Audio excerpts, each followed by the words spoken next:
சென்னையில் ஆபரண தங்கம் மற்றும் வெள்ளியின் விலை இன்றும் தாறுமாறாக எகிரி இல்லத்தரசிகளின் மத்தியில் கலக்கத்தை ஏற்படுத்தியுள்ளது. சென்னையில் தங்கம் மற்றும் வெள்ளியின் விலை தொடர்ந்து ஏறுமுகத்தில் இருந்து வரும் நிலையில் புத்தாண்டு மற்றும் பொங்கல் பண்டிகையை முன்னிட்டு இவற்றின் விலை மேலும் தாறுமாறாக எகிர தொடங்கியுள்ளது. அந்த வகையில் இன்று ஆபரண தங்கத்தின் விலை கிராமுக்கு 110 ரூபாய் உயர்ந்து 1 கிராம் 13,000க்கும், சவரனுக்கு 880 ரூபாய் உயர்ந்து 1 சவரன் 1,04,000 ரூபாய்க்கும் விற்பனையாகிறது. வெள்ளியை பொறுத்தமட்டில் வரலாறு காணாத புதிய உச்சத்தை தொட்டுள்ளது. அதன்படி கிராமுக்கு 20 ரூபாய் அதிகரித்து 1 கிராம் வெள்ளி 274 ரூபாய்க்கும், கிலோவுக்கு 20,000 ரூபாய் அதிகரித்து 1 கிலோ வெள்ளி 2,74,000க்கும் விற்பனை செய்யப்படுகிறது.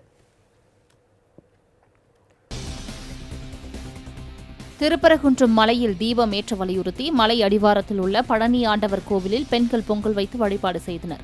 மதுரை மாவட்டம் திருப்பரங்குன்றம் மலை உச்சியில் கார்த்திகை தீபம் ஏற்ற வலியுறுத்தி பழனி ஆண்டவர் கோயில் குடியிருப்பு வாசிகள் வீட்டு முன் முருகன் கொடி கட்டி தீபம் ஏற்றி ஆதரவு தெரிவித்து வந்தனர்.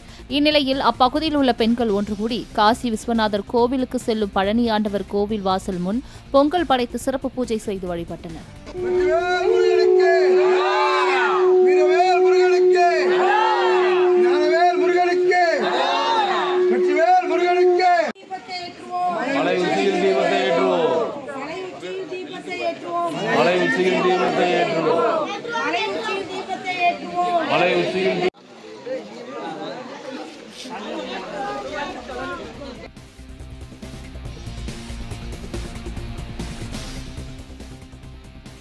திருப்பத்தூர் மாவட்டம் ஆம்பூரில் அரை மணி நேரத்திற்கு மேலாக ஏற்பட்ட போக்குவரத்து நெரிசலில் சிக்கி வாகன ஓட்டிகள் கடும் அவதியடைந்தனர்.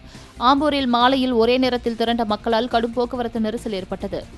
OAR திரையரங்கம் அருகில் மேம்பாலத்தில் செல்லக்கூடிய கார் மற்றும் லாரிகள் சர்வீஸ் சாலையில் சென்றதால் அப்பகுதியில் ஏற்பட்ட கடும் போக்குவரத்து நெரிசலில் சிக்கி பொதுமக்கள் மற்றும் வாகன ஓட்டிகள் கடும் அவதிக்குள்ளாகினர். மேலும் அரை மணி நேரத்திற்கு மேலாக ஏற்பட்ட போக்குவரத்து பாதிப்பை சீர் செய்ய போக்குவரத்து போலீசார் வராததால் வாகன ஓட்டிகள் மற்றும் பொதுமக்களை போக்குவரத்து பாதிப்பினை சீர் செய்யும் அவலநிலை ஏற்பட்டது.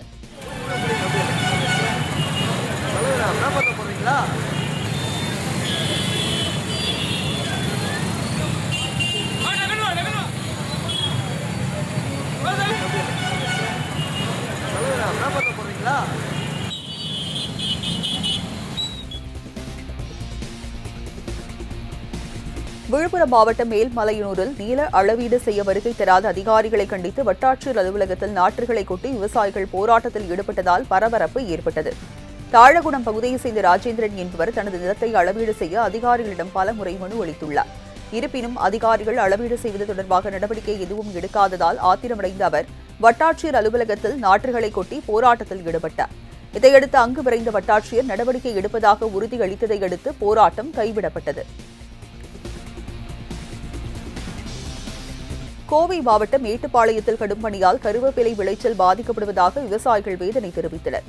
மேட்டுப்பாளையம் மற்றும் அதன் சுற்றுவட்டார பகுதிகளில் கருவேப்பிலை அதிக அளவில் பயிரிடப்படுகிறது. இந்நிலையில் கடந்த 1 மாத காலத்திற்கு மேலாக நிலவி வரும் கடும் பனியால் கருவேப்பிலை விவசாயம் கடுமையாக பாதிக்கப்பட்டுள்ளதாக கூறப்படுகிறது. இதனால் உற்பத்தி குறைந்துள்ளதால் விலை அதிகரித்து கிலோ 90 ரூபாய்க்கு விற்பனை செய்யப்படுகிறது.